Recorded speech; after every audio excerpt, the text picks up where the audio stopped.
अखिल भारतीय विद्यार्थी परिषद झारखंड का 26वां प्रदेश अधिवेशन रामलला मंदिर स्थित शहीद रामप्रीत ठाकुर नगर में विधिवत शुरू हुआ। उद्घाटन समारोह में छत्तीसगढ़ के उप मुख्यमंत्री विजय शर्मा, स्वागत समिति अध्यक्ष डॉक्टर ईश्वर सागर चंद्रवंशी, मंत्री विनय चौबे, संयोजक धनंजय सिंह, पूर्व राष्ट्रीय अध्यक्ष डॉक्टर राजशरण शाही, प्रदेश अध्यक्ष मौसमी पॉल सहित कई प्रमुख पदाधिकारी और कार्यकर्ता मौजूद रहे।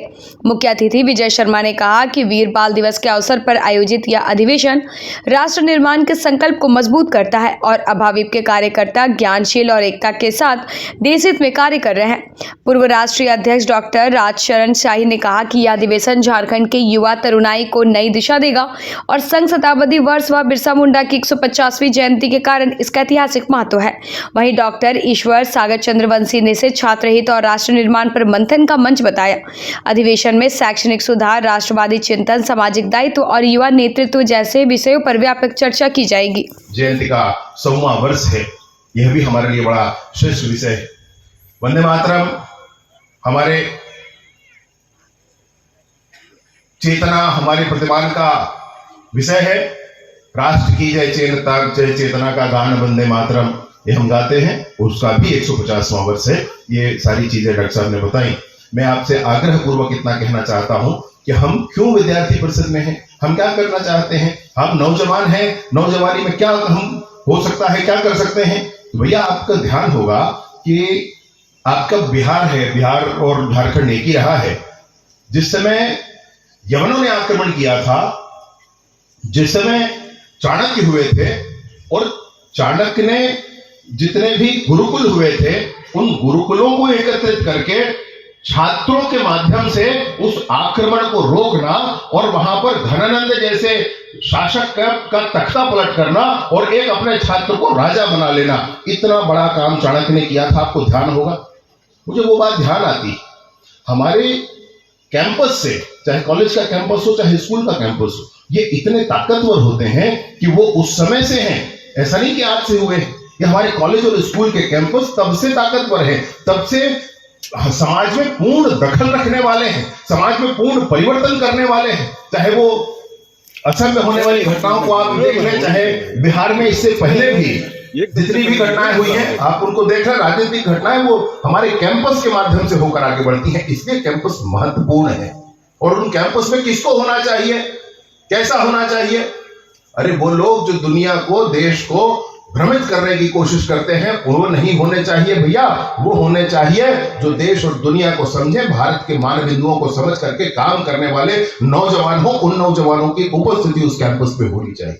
कैंपस हर समय महत्वपूर्ण रहा है और इसलिए विद्यार्थी परिषद के कार्यकर्ता अगर कहीं हैं तो पूर्ण विश्वास के साथ ये बात मन में आती है कि वहां पर जो कुछ होगा देश की भलाई के लिए होगा, देश के बिगाड़ने के लिए कुछ नहीं होगा। 100 बार हमने देखी है, 100 बार देखे हैं कि रैलियां निकलती हैं तो स्ट्रीट लाइट तोड़ दिए जाते हैं, रैलियां निकलती हैं तो बस तोड़ दिए जाते हैं, रैलियां निकलती हैं तो किसी को पीटा जाता है। 100 बार देखा है हमने। लेकिन विद्यार्थी परिषद की रैली अगर निकलती है तो कोई सेवा का ही कार्य हो सकता है। कुछ तोड़ फोड़ करने के बाद, कोई हमारे समाज को भ्रमित करने की बात, कोई ऐसी बात जिसमें हमारे देश का नुकसान होता हो, ऐसा हम कभी करने वाले नहीं। मैं छत्तीसगढ़ से आता हूं, नक्सलिज्म की बड़ी समस्या है और नक्सलिज्म को कहीं ले जाकर पर्यावरण से जोड़ने की कोशिश होती, नक्सलिज्म के उस भाव को कहीं ले जाकर के किसी अनाचार, अत्याचार से जोड़ने की कोशिश होती। मैंने आपको उधम सिंह जी का उदाहरण बताया और ऐसे कितने उदाहरण हमारे देश दुनिया में पड़े हैं जिसमें बड़ी स्पष्टता है कि अगर बचपने में या किसी के जीवन में उलाहना भी है, किसी के जीवन में कमी भी है, तो वो बंदूक नहीं उठा लिया करते।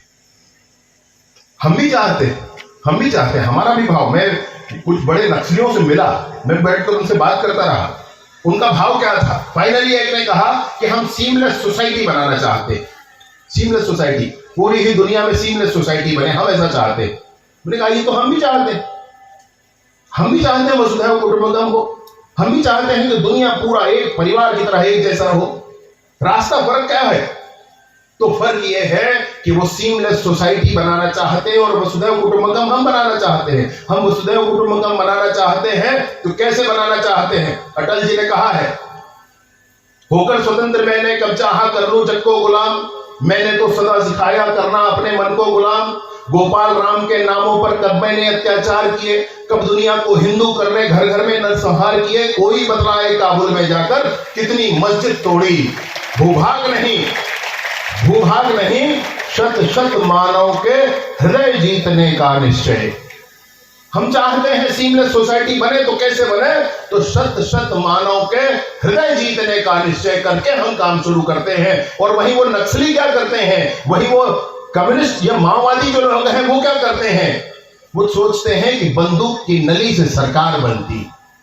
सीमलेस सोसाइटी बनाना चाहते हैं, कैसे बनाना चाहते हैं, तो बंदूक की नली से बनाना चाहते हैं। ये फर्क है दोनों के बीच में और बड़ी स्पष्टता है इस बात की। बंदूक की नली से बनने वाली सरकार बंदूक की नली की तरह ही बात करती है, बंदूक की नली से ही बात करती है, तोप गोलों से ही बात करती है। वो अपने ही छात्र, आपको चीन का एक घटना हुआ था, आप गूगल करना, तियानमेन स्क्वायर में क्या हुआ था चीन में, मैसिव मैसेकर इन तियानमेन स्क्वायर। एक बार आप गूगल करके जरूर देखना, मेरी बात याद रखना है, छोड़ना नहीं। 1989 का आपको वो इशू मिलेगा चीन का, उनके तियानमेन स्क्वायर में चीन के ही बच्चों ने जाकर के चीन में लोकतंत्र लाने के लिए जब अभियान किया था, तो चीन की सरकार ने अपने ही बच्चों को तोप और टैंक से उड़ा दिया था। तोप और टैंक से अपने ही बच्चों को उड़ा, उसके बाद से कोई आंदोलन नहीं हुए वहां पर, सब खत्म हो गया। पूरी चीन की जनता लाल सेना की गुलाम सी है वहां पर। हमारे भारत में स्वतंत्रता हमारे लिए बड़ी बात है। भारत में स्वतंत्रता आज बड़ी बात नहीं है, भारत में प्रारंभ से ही है। मेरी बहन अभी चिंता कर रही थी, हेमरम बहन चिंता कर रही थी कि नारी को कैसा होना चाहिए। भैया, और नारी का विषय ऐसा है कि भारत ही ऐसा देश है दुनिया में जहां नारी माताओं के रूप में पूजी जाती हैं, जहां पर देवियां पूजी जाती हैं, वो नारी के स्वरूप में ही पूजी जाती हैं। ये हमारे देश में ही है। और आप बिल्कुल चिंता न करें, एक बात और मैं बताना चाहता हूं, नरेंद्र मोदी जी की सरकार है, आपने मोदी जी की सरकार बनाई है, तो मोदी जी ही हैं जो पूरे देश में 33% महिला आरक्षण लागू करने वाले हैं। और आने वाले चुनाव में जो लोकसभा की सीटें हैं उसमें 33% सीट महिलाओं के लिए आरक्षित होने वाली, वो सिर्फ महिलाओं के लिए आरक्षित होगी। मोदी जी ने इस बात की भी चिंता की। मतलब हमारी परंपराओं में, हमारे चिंतन प्रक्रिया में इन सारे ही बातों का समावेश, हमारी चिंतन प्रक्रिया में समावेश मैं इसलिए कहना चाहता हूं, ये विद्यार्थी परिषद की जो टीम यहां पर बैठी है आज के अधिवेशन में, आने वाले समय में समय बताएगा। मैं नहीं जानता हूं कब क्या होने वाला है, लेकिन मैं दावे के साथ कहना चाहता हूं कि पूरे प्रदेश के और देश के नेतृत्व को संभालने वाली टीम आज मेरे सामने बैठी है यहां पर। आने वाले समय में आप ही देश और प्रदेश को संभालने वाले हैं, इसमें कहीं संशय नहीं है किसी को। और जब आप देश और प्रदेश को संभालेंगे, जब आप देश और प्रदेश को संभालेंगे तो कैसा होना चाहिए, एक घटना मैं आपको बताना चाहता हूं। आपको ध्यान होगा, हम लोग विद्यार्थी परिषद में काम करते थे, तो और धारा 370 धोखा है, कश्मीर बचा लो मौका है, इस नारे को लगा करके कंठ सूखा करते थे। जाने कितने दोपहरी में, जाने कितनी गर्मियों में, जाने कितने आंदोलनों में यह नारा अनवरत लगाया जाता था, जो कश्मीर हमारा है वो सारे का सारा है, धारा 370 धोखा है, कश्मीर बचा लो मौका है, से अनेक नारे लगाए जाते थे। और अभी आपकी सरकार बनती, मेरी बात ध्यान से सुनना, आपकी सरकार बनती है। मैं अपना प्रैक्टिकल बता रहा हूं, आते आते मैं प्रदीप जी के साथ आ रहा था, तो मैंने उनको एक बात ध्यान में दिलाई कि हुआ क्या था, जब अमित शाह जी राष्ट्रीय अध्यक्ष थे और मैं युवा मोर्चा का प्रदेश अध्यक्ष हुआ करता था, तब वो आ रहे थे, उन्होंने ऐसे ही एक सभा रखी थी और सब बीच में बैठे थे। बाइक रैली के बाद हम लोग बाइक उतारकर पीछे बैठे हुए थे। उसी में जब प्रश्नोत्तरी का समय हुआ तो मैंने उनसे पूछा था कि अनुच्छेद 370 की दिशा में हम कहां तक पहुंचे, तो उन्होंने कहा बहुत काम करना बाकी है, बैठ जाओ। तब मैं बैठ गया।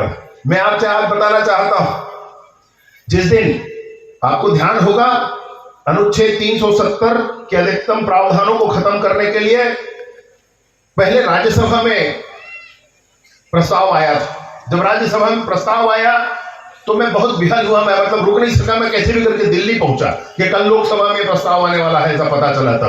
राज्यसभा में आने वाले प्रस्ताव और लोकसभा में आने वाले प्रस्ताव में, राज्यसभा के प्रस्ताव का वो वीडियो आज भी यूट्यूब पर है, आप देख लीजिएगा। अमित शाह जी उसमें बोल रहे हैं कि अनुच्छेद 370 के अधिकतम प्रावधान जो प्रेसिडेंशियल ऑर्डर से लागू हुए थे, आज सुबह 8 बजे प्रेसिडेंशियल ऑर्डर से ये सारे ऑर्डर, ये सारे प्रावधान समाप्त हो गए, ऐसा उन्होंने कहा।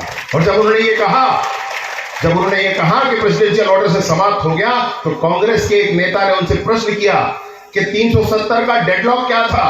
370 का डेडलॉक तो ये था कि जम्मू कश्मीर में कोई भी प्रावधान तभी लागू होगा जब वो जम्मू कश्मीर के विधानसभा से पारित हो चुका होगा। आपने कहा कि प्रेसिडेंशियल ऑर्डर हो गया, लेकिन प्रेसिडेंशियल ऑर्डर को जम्मू कश्मीर के विधानसभा से पारित होना होगा, तब जाकर वो वहां लागू होगा, उससे पहले कैसे लागू हो सकता है। तब अमित शाह जी ने कहा कि 370 के प्रावधान जो हमको प्रेसिडेंशियल ऑर्डर से आज हम कह रहे हैं कि हटा दिए गए हैं, चूंकि जम्मू कश्मीर की विधानसभा भंग है, इसलिए जम्मू कश्मीर की विधानसभा के अधिकतम के शक्तियां पूरी लोकसभा और राज्यसभा में निहित हैं। अगर ये राज्यसभा और लोकसभा में पारित हो जाती हैं तो जम्मू कश्मीर में लागू मानी जाएंगी, ऐसा उन्होंने कहा। और मेरे दोस्त थोड़ा ध्यान करके सोचना, थोड़ा ध्यान करके देखना कि जम्मू कश्मीर में एक समय था जब भाजपा ने वहां महबूबा मुफ्ती के साथ मिलकर सरकार बना ली, और बनने वाली सरकार बाद में गिरा दी गई, और गिरने वाली सरकार के बाद आगे क्या हुआ था, जम्मू कश्मीर की विधानसभा कोई सरकार न बन सकने के कारण भंग हुई थी। और भंग होने के बाद क्या हुआ था, वो प्रावधान आया था जिसमें अनुच्छेद 370 के प्रावधानों को समाप्त कर दिया गया।